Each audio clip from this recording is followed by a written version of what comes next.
How's it going, folks? I'm Cody Campbell with High Ground Gaming. Today we are unboxing and reviewing the Rode XDM-100 USB microphone. I'm going to start by walking you through the specs, then I'll open it up, let you take a look at what comes inside. After that, we'll go to the review portion where I'll give you my thoughts on it, and then we'll go to High Ground Gaming's final score. Stick around. So this microphone is part of Rode's new launch of their Rode X sub-brand, which is their sort of like gaming and streaming specific brand. This is being released alongside the XDM-100, which we already reviewed, so feel free to check out that review if you haven't already. This one is a dynamic microphone, however, where the XDM is a condenser microphone. It has a USB Type-C connection. It uses Rode's Revolution preamps, which we've tested those before and we like those a lot, so that's pretty exciting. It comes with a pop filter and a shock mount. It uses Aphex processing, which is nice, and it has a zero latency headphone pass-through. But one of the things that's really exciting about this is that Rode's also launching their new software, which is going to give us all sorts of control over this device, so we're pretty excited to check that out as well. That's about it for the specs though. Why don't we go ahead and open it up.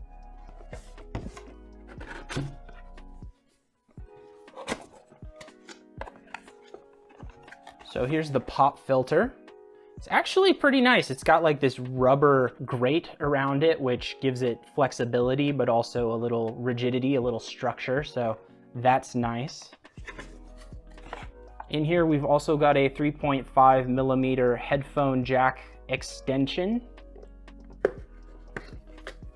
Here we have the shock mount. This is pretty heavy duty. You can really feel as you're holding this that this is like made of heavy steel. It feels really solid. It's not like a lot of the lighter plastic ones that I've used in the past. It has a rotating attachment on the side here, which can be used to attach to a boom arm, so that's nice. And it looks like there's some sort of tightening ring down here at the bottom. All right, regulatory and safety guide, we've got a little paperwork there. Then underneath the microphone, we have a USB Type-C to USB Type-C cable. If you don't have a USB Type-C port on your computer and you're hooking this up to a computer, you could probably get a USB Type-C to USB Type-A cable. I'll go ahead and test that out in a little bit and make sure that actually works. All right, and in the final box, we have the microphone itself. So this thing looks pretty cool. I like this sort of grate texture they've put on the side. I don't know, it's just got a really cool vibe to it. It reminds me of like the grill of a car a little bit. On the front, we have a volume dial, headphone. Looks like that's a button as well. Probably a mute. The dial itself is like rubber, but it feels very sturdy. Then on the bottom, we've got a screw with the USB Type-C port built into it. It looks like this is going to screw into the shock mount here and then plug in from the bottom. Let's go ahead and put that in. So it looks like that attaches pretty easily. And one of the nice things about it attaching that way is that you can actually rotate the microphone within the shock mount. That's something that I've noticed has been a problem with a lot of shock mounts, is that it's really difficult to rotate the actual microphone. Some of them are even bolted in, so you can't rotate it at all.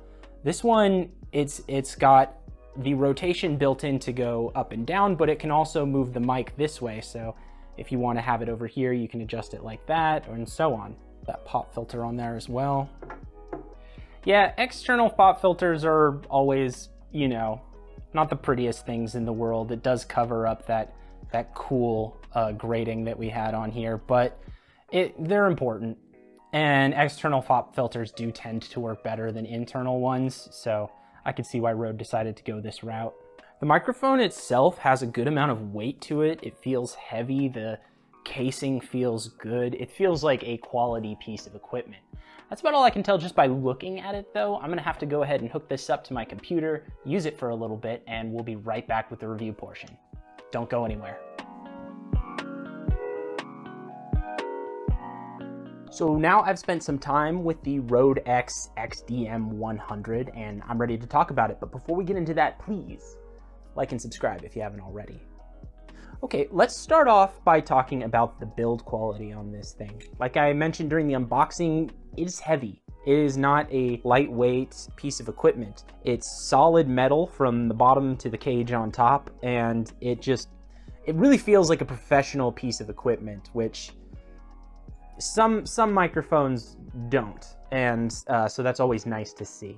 I think the design is really solid too. At first, I wasn't really a big fan of the USB Type-C port being on the bottom because that meant that the cable had to come down and around, which I didn't think was the best design, but then I realized that's how it's able to rotate in there. If it was coming in through the back, then it wouldn't be able to rotate because the cable would have to rotate with it. Same with the headphone jack here. I don't like that it's so close to the knob there because when you have a cable coming out, it just makes it a little bit awkward, but it has to be above the shock mount. Otherwise, it will get caught in between the bars when you try and twist it. So I can see why they designed it this way, even though it might initially seem like the positioning of some of these things aren't ideal.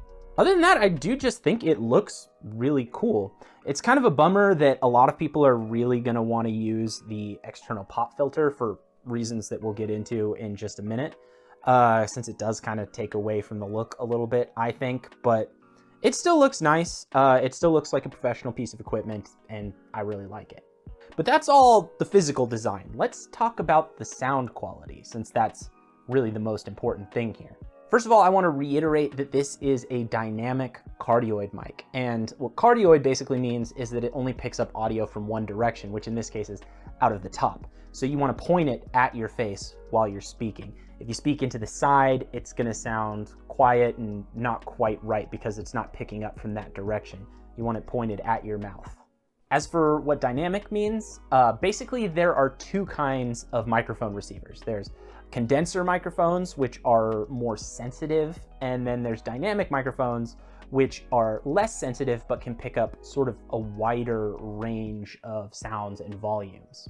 Essentially what that means for this one is that it's going to be less sensitive towards your voice specifically, but it's also not going to pick up as much background noise.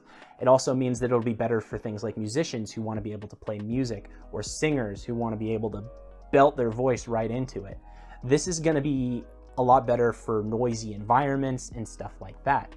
However, if you're just a streamer sitting in your noise dampened room speaking directly into a microphone, you might be better off with a condenser microphone.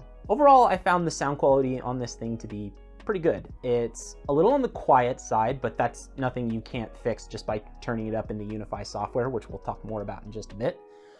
But it doesn't pick up nearly as much white noise from the room, like computer fans, ceiling fans, heating vents, stuff like that. And it overall has a very balanced and clean sound. The one kind of issue with it is that the internal pop filter, it's not as good as it could be. Here's a quick clip where I sort of demonstrate.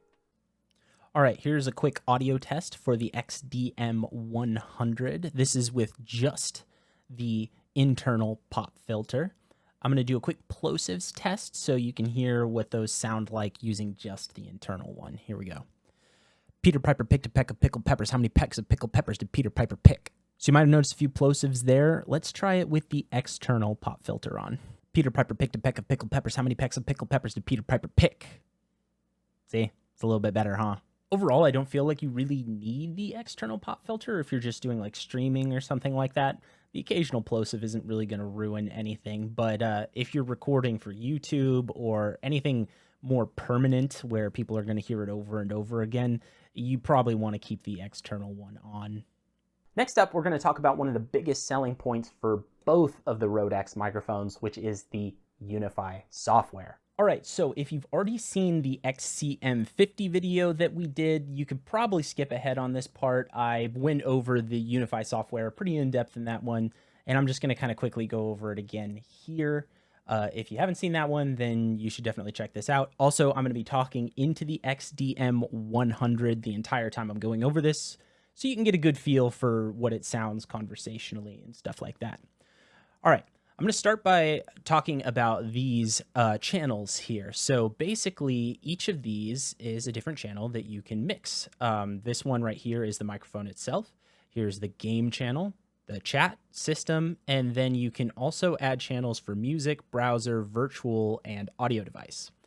Over here, we have the sounds. This is similar to the smart pads from the Rodecaster Pro 2 that we reviewed. So if you checked that out, you kind of know what these do already, but you can basically record sounds and attach them here. It comes with these 8. We have air horn, record scratch, rim shot, you know, stuff like that you can just throw in. There are 8 different pages. Each page can hold 8 different sounds, and you can go ahead and input those right in there just by pressing the plus button and then adding a new sound in. You can also loop them and do other things like that. These might seem gimmicky to some people. Some people might not really want to use something like that, but they could also be really fun and useful in things like podcasts and streams and stuff like that. So, you know if you want something like that or not. In addition to being able to use this to set up and mix your stream output, you can also do other submixes. So if I go to headphone, then you can see these blue dots show where these are marked on stream, but I can turn this down for what I hear in my headset. So if I want the game to be really quiet, which I probably wouldn't, but I might want the chat to be quiet if my teammates are really loud and I don't necessarily want to hear them super loud because I'm trying to focus on the game or something like that, then I could turn chat down and the stream output will remain the same. Then since I can see where it's marked on the stream, I can go ahead and put it back up whenever I want to as well. There are also submixes for chat, for recording, and for monitoring. Recording is a big one because you can actually use the UNIFY software to record audio as well. So if you're live streaming through OBS or something like that, and you want to also capture your audio to use later, you can just hit the record button here, and I'm already recording. You can see it right there. When you're done, you just click this tab over here and it's going to show your recordings. This is the one I just did right here, and you can review them and you can choose what kind of format you want to export in and stuff like that, and then export it to use somewhere else. There's a couple other things that you can do with this as well, but the last thing that I want to cover is actually the AFX processing. So in order to access that, all you have to do is click on the logo for your microphone right here. So I've got the XDM-100. Click on that and it opens up into AFX. Right here is where you set the gain. I believe this came with like 14 decibel gain, something like that. I had to turn it up to 20 because it was registering way down here and I want it in this green zone here. Down here we have a high pass filter, and what this does is it basically filters out unwanted low end. So here, I'll turn it up all the way. And you should be able to hear that my voice is maybe not quite as deep as it was a second ago. You can turn that off, and my voice should sound a little bit deeper, a little bit bassier. I usually just leave that turned off, but you can go ahead and dial it up if you want to mess with that. Then over here, we have a few filters. Now, the big one that I use a lot is noise gate. And what that's going to do is it's just going to reduce any quiet, unwanted noise. So if your computer fans are being picked up, if you've got a heater that clicks on, stuff like that, and you just don't want that hum at the base of your audio, noise gate will help with a lot of that. Here, I'll show you what it sounds like when it's turned off and then turn it back on.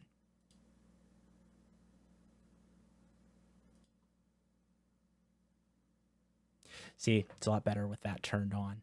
There's also compressor, oral exciter, big bottom. All of these can do various things to adjust the high and low end and clean up your audio. Rode has done a very cool thing that I like a lot with their processing, where they've basically created 2 levels of difficulty. You can just turn them on or off with the click of a button, just like that. The green line means that they're on. Or if you're more comfortable with audio processing or audio production, you can click on the advanced tab here and see now we're under noise gate, but there are 6 other options for how to adjust that noise gate. And there's also some options for the compressor and then both of the exciters. And you can fine tune those and you can mess around with them. And if you're not really comfortable with this kind of thing, it's really okay to tinker with it, because if you mess it up somehow, you can always just click the restore to default tab and it'll just go back to Rode's preset settings. So there are a couple of caveats to the UNIFY software. First of all, as of right now, the software is Windows only. So Mac users are not going to be able to make use of it. And to be honest, that kind of takes away most of the reason for buying this microphone. So if you're on a Mac and you're not using a PC, I definitely would not recommend either of the Rode X microphones. The other thing that I want to mention is that if you already have a good USB microphone and you don't necessarily want to buy a whole extra microphone just to get access to the Rode X software, you can actually purchase a subscription to use it. It's $7.99 per month or $69.99 per year. And unfortunately, you do miss out on some of the features if you don't have a Rode X microphone. Other Rode microphones, like the NT USB Mini, can make use of the basic audio processing and the mixing stuff, where non-Rode microphones, like if you're gonna just use a Yeti or a HyperX microphone or something like that, they don't get any of the audio processing at all. They just get the mixing solutions. That said, if you are thinking about getting one of these and you already have a non-Rode microphone, you could just pay for the month, try out some of the features, and see whether or not you think it's worth buying a whole extra microphone just to get the lifetime subscription to the UNIFY software. That's most of the features for this guy though, so let's get down to the verdict. So this thing MSRPs at $249. Obviously, that's pretty pricey for a USB microphone. You have to remember that you're not just buying the microphone, you're also buying the UNIFY software, which is a pretty big chunk of the value. The biggest competitor for this is probably the Shure MV7. They're both dynamic microphones, they both utilize USB connections, and they are both around the same price. The big things that distinguish them are that this has the UNIFY software, which the Shure does not, whereas the Shure has a XLR connection as well, and that presents sort of an interesting dilemma. Because if you're just buying the microphone and you don't plan on ever buying anything else, this is probably the better value because the UNIFY software is pretty expansive and allows you to do a lot of really interesting things and have a lot of control over your audio that you wouldn't be able to have with the Shure. The advantage of the XLR input on the Shure is that it allows for an upgrade path. With this, it's only ever going to be a USB microphone. You're never going to be able to connect this to something like Rode's own Rodecaster Pro 2, an external audio mixing piece of equipment. With the MV7, you could use it as a USB microphone initially, and then later on down the line when you're ready to upgrade, you could buy a physical piece of mixing equipment and then use the XLR input with that. The main disadvantage of using a audio mixing software instead of a audio mixing piece of physical equipment is, particularly for gamers and streamers, you have to exit out of whatever program you're in order to access it. So if you're playing a game, you're going to have to Alt-Tab out of that game, go to the UNIFY software to make your adjustments, and then go back into the game. Whereas with an actual mixing board, you can just move the dial or do those things separately while the game continues to run. Of course, if you're working in a tight environment, you might think it's advantageous to have this software so you don't need an extra piece of equipment taking up space on your desk or workstation. Unfortunately, the other downside to this is that it's targeted primarily towards streamers and gamers, right? And I don't think that there are a whole lot of streamers or gamers who need a dynamic microphone at all. I actually think most gamers and streamers are probably better off with the cheaper XDM-50 than they are with the XDM-100. It's $100 cheaper for the condenser version of this, and the sound quality for just a person speaking into a microphone is actually, I think, a little bit better on that one. But we still decided to give it a 4.1 out of 5. I didn't want to dock too many points on this because even though it's expensive, and even though I do think that the number of people who are going to have a specific use for this microphone is small, I think for that group of people, it's a really good product. It's well built, the audio quality is good, the UNIFY software is fantastic. It's just that there aren't a lot of people who are going to need the specific group of features that this thing offers. And most people can find something cheaper that's going to do what they want better, if that makes sense. I definitely wouldn't buy this just because you see this and the XDM-50 and you think, more expensive should be better. For a lot of people, the XDM-50 is probably going to be the better option. But if you do need the features of a dynamic microphone and you really want that UNIFY software, then I think this is a good buy. But why don't you go ahead and drop down into the comments and let us know what you think. Is there a big market for dynamic USB microphones that isn't really being tapped by very many manufacturers? Or is that a really niche thing that not a lot of people need?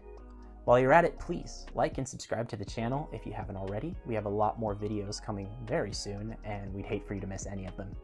All right, everyone, thanks for watching. Happy gaming.